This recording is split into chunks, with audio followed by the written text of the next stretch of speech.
The first wave of free agency is over. I can see why some athletes love being unrestricted free agents. This is the one time you control your destiny, unless you're Colin Kaepernick, but I'm going to touch on him later. This is the one time you control your destiny, where you can write your own narrative. The future of your career is literally in your hands. You're holding the pen and paper.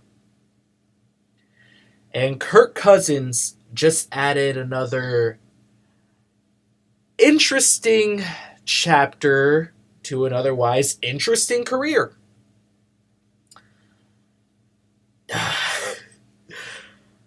I don't even know where to begin here. There's so much to unpack. Matter of fact, let's just start with who Kirk Cousins is. I always make jokes that Kirk Cousins is the NFL's ultimate side hoe.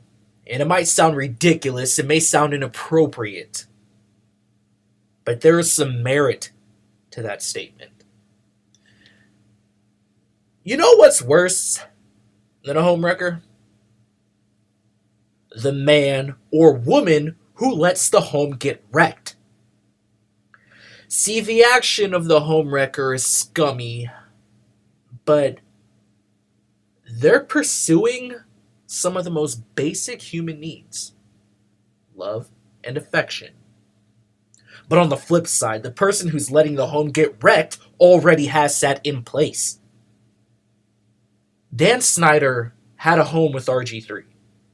There were clearly some issues that needed to be worked on and worked out, but whenever RG3 upset Dan Snyder, he called up his mistress, the most popular person in town, the backup quarterback. He started flirting with Kirk Cousins, the side chick. Whenever RG3 messed up and fell short, oh, Kirk does this, Kirk does that. Why can't you be like Kirk? After RG3 suffers a knee injury against my Baltimore Ravens, Kirk Cousins comes in and saves the day in spectacular fashion. Why can't you be like Kirk? RG3 is down and out, at his weakest, dealing with a bum knee. But Snyder renders him useless. You don't do this anymore. You don't do that. You don't do it like Kirk. It doesn't feel like it did when we first started dating. Folks, this is not cliche. This happens. These phrases are common. I may or may not have witnessed them being said them myself, or had them said to me, or a combination of all three. Choose whichever one you want to believe. The breakup happens. Dan Snyder decides the RG3 relationship has run its course. It's over. Now Kirk Cousins, no longer a side hoe, is option number one. But there lies a major problem. The thing that side hoes don't get is that just because you successfully home wreck the situation and you're option number one for now, doesn't mean it's going to last. The guy who let you home wreck has real issues. And those issues aren't going to go away just because you're the temporary top option for now. You were part of the reason he engaged in those scummy actions while trying to figure out life with his significant other. So what do you think is going to happen when the going gets rough in your new relationship? Kirk Cousins, life with you as the Redskins quarterback wasn't much better than what it was when RG3 was the guy. RG3 won 40% of his games when he was in Washington. You have won 46%. RG3 couldn't recover from a knee injury or develop as a pocket quarterback. Kirk Cousins, you just never won when it counted. You both had your issues. And Dan Snyder, being the crummy owner he is, has proven time and time again, he simply has low tolerance and a short leash for his significant others, for his quarterbacks.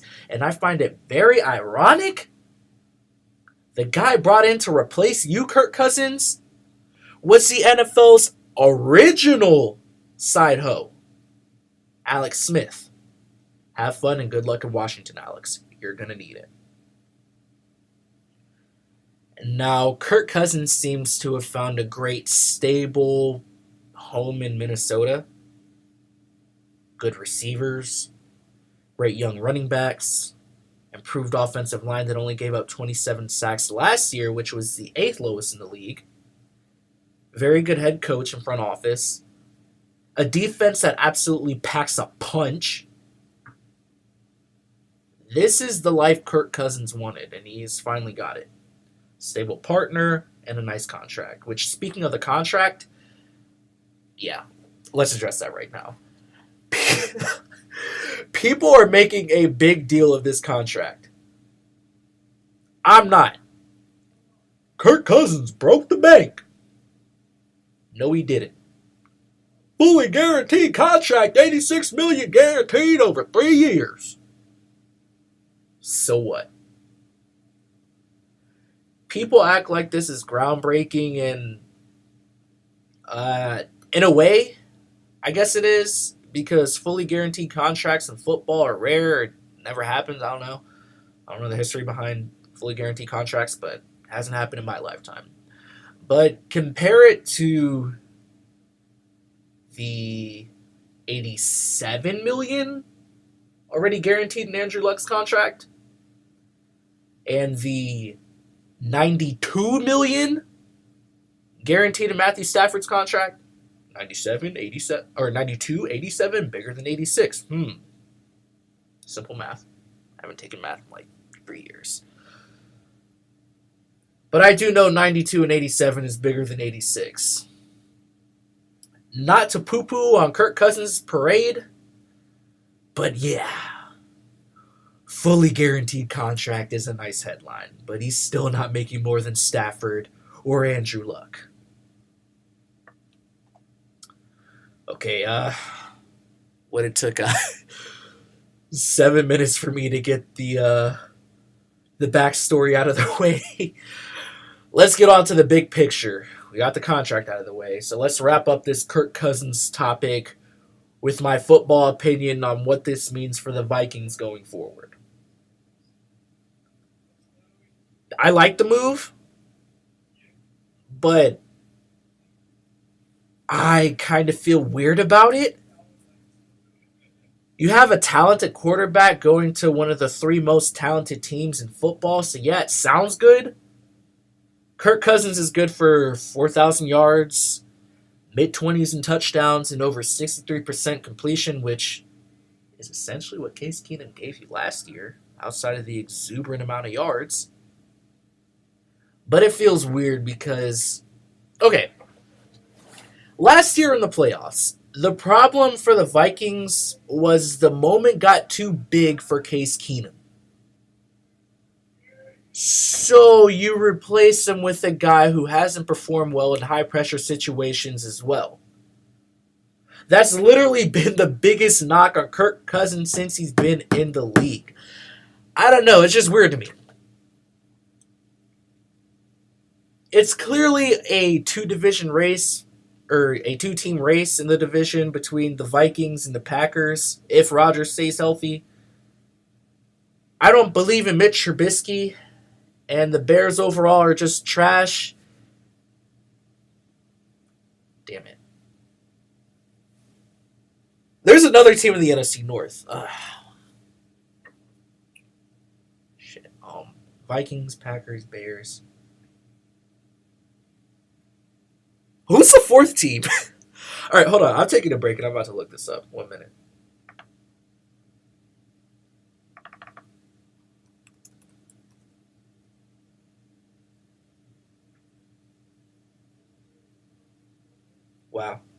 Wow. Go figure, it's Detroit. Yeah. But yeah, the Lions, they ain't doing anything either. So it's down to Minnesota and Green Bay. And obviously, I'm not going to do my division prediction right now because it ain't the summer, so you'll have to wait until the summer months for that to happen. But I will say it's mighty interesting, just to wrap this up, it's mighty interesting. The Vikings replaced Case Keenum with a quarterback that may be more talented, but still deals with the same mental shortcomings in high-pressure situations. Minnesota Miracle aside. It's interesting. I'm Milton Woolley. You're now listening to The Pylon.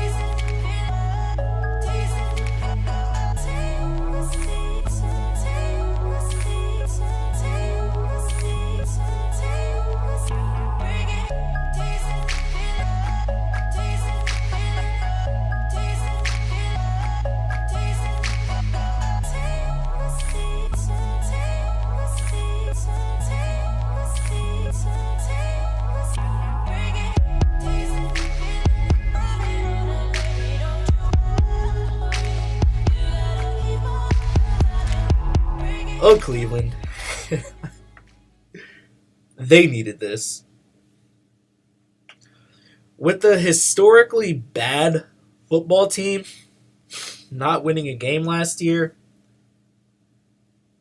then you have LeBron about to leave them for the second time. They needed this free agency to keep them sane up until the season starts.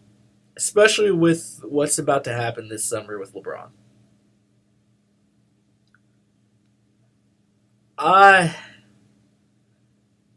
don't think there's much for me to say on this topic. We've seen the headlines. They look good. It adds interest and intrigue to an otherwise woeful product.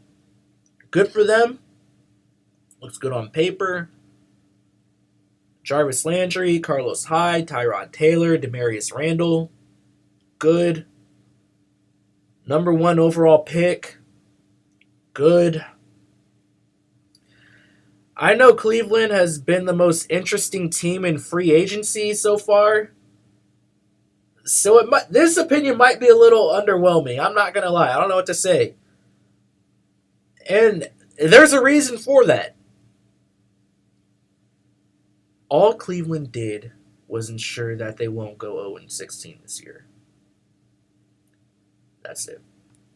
Now, if I'm just going to give you a guess off the top of my head right here, right now, just for craps and giggles, I'd say this team goes better than 6-10, but the ceiling is 9-7. My thought when looking at all this in the big picture, though, clearly the focus is on how this offense is going to look. Now, if they're smart, they take Saquon Barkley at number 1 and then take the best quarterback at number 4. That's obvious. Everyone can speculate on that. But I go back to that one video I just posted and Jesus Christ, my memory is bad. I know I made this point before recently. It's one of the videos I just... Oh, the video I just posted about what the Giants should do with the number 2 overall pick. All right, yeah, there we go. Whew. All right, you can have all these elite players, but that doesn't automatically mean success. The best teams need those role players. The best teams. In fact, offensive role players may very well be just as important as the starters. Josh Gordon needs at least 10 to 15 targets a game. Jarvis Landry is fresh off of getting 100 catches a season in Miami. Potentially Saquon Barkley, a talented jitterbug. He's going to command at least 20 to 25 touches a game. There's only one ball. And I looked up some numbers on teamrankings.com. New England led the league last year with an average of 67.5 offensive plays per game. Now, I just named 4 guys who need a chance at the ball at least 20 times a game. There aren't 80 balls to go around. Role players may not carry the same cachet as the starters do, but they're needed. They're just as important as the starters are. They don't need constant attention to get going. They're just there when you need them. There's an argument they might be just as clutch as starters are. Stars need to be involved, be given a chance after chance after chance after chance. Miami constantly putting Jarvis Landry in motion, lining him up in the backfield, force the ball to him a ridiculous amount of times per game to get him in on the action. You think Cleveland's going to make that same effort when they got Josh Gordon, who needs to be fed too?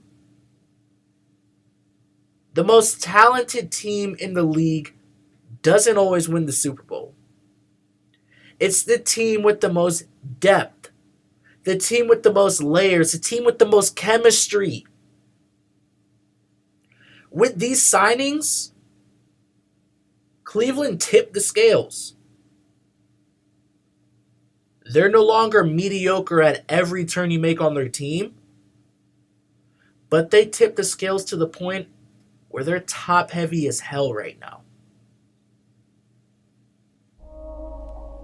I'm Milton Woolley. You're now listening to The Pylon.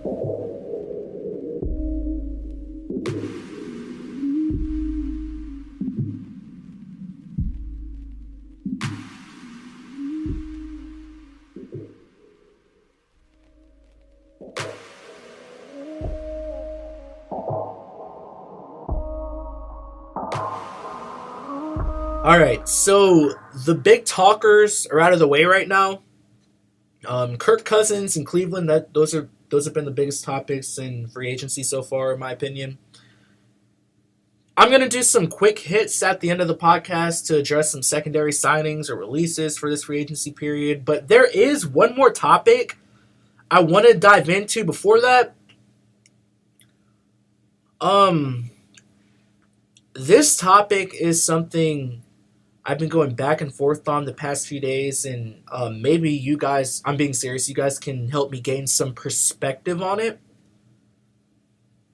The question, the topic, the issue that I've been considering whenever I think about the game that I love, which is every day, several times a day, the question I keep asking myself is, do NFL owners and coaches, do they actually care about winning? At this juncture, I don't necessarily think they do. And I think that's a major problem for the league going forward.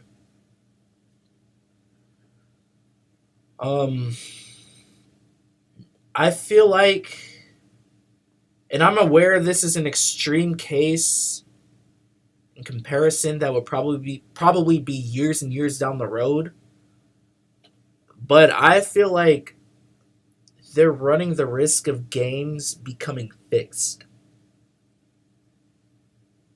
And Seattle was the team that opened up Pandora's box. Not to beat on a dead horse, we know Seattle should have beat New England in that Super Bowl, and Pete Carroll's decision tore apart the team, yada, yada, yada. But that moment was a precursor to what I feel the NFL is today. The NFL has become more of a spectacle than a game with meaning. And that's not the players' faults. It's the fault of the higher-ups. The Seattle moment proves that. Obviously, they should have ran the damn ball, but let's take a second to realize what Seattle winning would have meant for the league. If Seattle would have won that game, back-to-back Super Bowls, we're talking about a new dynasty. The league no longer looks up to Brady and Belichick. They now look up to this brash team with tons of personalities and strong opinions. That win would have propelled them to maybe 2 or 3 more Super Bowls before, age, contracts, and attrition made it all fall off. But it would have made open, honest, socially conscious Seattle. It would have made them the NFL's flagship team. So to try to reel that in, because let's face it, corporations don't want outspoken, socially conscious personalities at the forefront. Seattle tried to sort of appease the situation and make it better for the league. All week, Marshawn Lynch, during that Super Bowl week, all week, he was testy, he was immature with the media. And even though he's the leader of that team, or he was, he is not the ideal leader for the NFL. He couldn't have scored that game-winning touchdown. He's not the guy. The NFL wanted to usher in a new era of football excellence. But hey, that guy Russell Wilson, well-spoken, politically correct, seen as a good guy, not outspoken, doesn't take on the hard social issues. Everybody loves them some Russell. The game's pretty much in your hands, Seattle. So why not? Let's make sure we usher in this spectacle the right way. Not being led by a free spirit from the streets of Oakland with dreads and grills. Instead, let's have good old well-spoken, media-friendly Russell Wilson do it. Fast forward. The game's most marketable position, quarterback, suffered from injuries, lack of talent. And I'm not even going to go into it too deep because it's been discussed ad nauseum. But Kaepernick isn't signed. He didn't get signed despite less talented guys getting more opportunities. Way less talented guys. More than ever, teams are starting to look down on outspoken personalities who may cause a negative or controversial headline and use that against them. Roger Goodell and the NFL owners basically took a hard stance against kneeling up until Donald Trump, the president of the freaking United States, attacked them. Then kneeling became a protest against Donald Trump, rather than a protest against racial injustice. Ticket sales are down for certain teams, so owners feel the need to come out and say their players will not kneel next year for the national anthem. Are these guys too focused on making dollars over winning? Tell me. Because it just appears to me everyone wants to be so PC and worry about stepping on people's toes and brands and images, the shield. It just bothers me because these players are literally risking their necks, their spines, their ability to walk, putting in this hard physical labor, damaging their bodies with every hit, while the owners just see them as show ponies that have to look good for the audience. But with that image first, money first approach, football loses meaning. People want to look down on players like Richard Sherman and Michael Bennett for not getting over the Super Bowl loss, but I don't necessarily blame them. I think last year or the year before, or whenever it happened, Seattle called a dumb play again in the red zone. So Richard Sherman went up to Pete Carroll and laid into him, saying he won't sacrifice or diminish his hard work that he put in during the offseason and during the season And he caught flack for that. But I don't blame him. Again, this is a bold comparison. Another bold comparison coming up.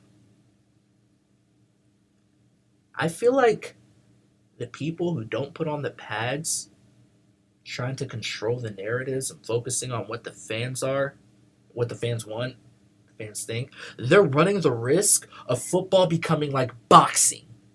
Fixed and inauthentic. You know what fans and aspiring pro athletes want? Your true fans? They want winning. The people who are so bothered by social movements and the like are just casual fans who aren't really putting any time or money into your product anyway. So why be concerned about them? Your core fans built this thing and put it into the position where it is right now, but owners are greedy and want to quickly expand on things, which in turn perverts what the game is all about. Winning. You know, the criteria for the Hall of Fame is, can you tell the story of the NFL without mentioning this guy? And by that measure, if you're going by that, Colin Kaepernick should be in the Hall of Fame. Because you simply can't ignore the movement he started in the NFL. You can't ignore what he has exposed the NFL to be right now. But then again, that criteria itself just may very well prove the NFL is no longer about winning, but more so about storytelling. And if that's the case, then the game is no longer about the spirit of competition. It's about making a product and controlling narrative. And if that's the case, you're taking away from what sports in general is all about. And that's sad. Alright, let's get into some quick hits. After months of speculation that he would go to New Orleans, Malcolm Butler goes to Tennessee for a 5-year, $61 million contract. Does this put Tennessee over the hump? No. This team still has more holes to fill. As far as Malcolm Butler, the whole Malcolm Butler New England drama goes, I have a Super Bowl recap video and a video on Bill Belichick that's just been sitting. I can put it out if you want. Just let me know. I'll put it out. I'll edit it. But ultimately, they did not lose that Super Bowl because Malcolm Butler didn't play. The NFL, while they do make more than our service members, they're a very militaristic operation. If you violate team rules, you get punished, plain and simple. It's an ugly ending to one of the NFL's feel-good stories, but that's just how life goes. You got your money now, Malcolm Butler. You're in a division with some real competition, some real players, so go do you and go ball. Cardinals released Tyrann Mathieu. Mathieu was one of my favorite players coming out of his draft class, and I would have loved for him to be a Raven. Haven't read too much into the reason why he got released, but I'm guessing it had to do with the money he commands, and he was a former defensive MVP candidate, but also his injury history and the fact that his play is quite frankly fallen off. Tyrann deserves to win, and he deserves to compete for titles. As sick as it would make me, if I were him, I'd go to the Pittsburgh Steelers. Their defense lacks attitude and talent in the secondary. If he can come back healthy and even get anywhere in the same vicinity the Honey Badger used to play at, he could be the piece that puts Pittsburgh over the top in 2018, especially if New England falls off. Alright, and lastly, my dude, Odell Beckham. He was caught with either a blunt or pizza crust in his hand. Great excuse. Either way, it's a bad look. If it was a blunt, it's obviously a bad look because you can't smoke weed in the NFL. You're going to get suspended. But if it's pizza crust, why are you eating pizza late at night? You're supposed to be rehabbing and getting your body right for the upcoming season. And I I say this as my fat ass is wondering whether or not I want pizza or Chinese for dinner, but I'm not a pro athlete. I'm fine. You're the pro athlete, Odell Beckham. Odell, get your hose in check. You need to learn how to move better. Now, this whole situation doesn't mean the Giants should move on. Hell no. As a matter of fact, yeah, sure. Go ahead, move on. I hope he signs on with Dallas if New York somehow gets rid of them. A place where he can get even more ignorant with a better quarterback, and he'll hit you up for those 60-yard plus touchdowns all day long. This is your best player. He's what sells tickets. He's what gets the fans to come out. As long as he's not breaking the law, then get over it. Moving on from Odell would prove my earlier point that image, not winning, no pun intended, trumps all in today's NFL. That's all we have for today. Stay beautiful, people. I'm Milton Woolley, and you have now listened to another edition of The Pylon.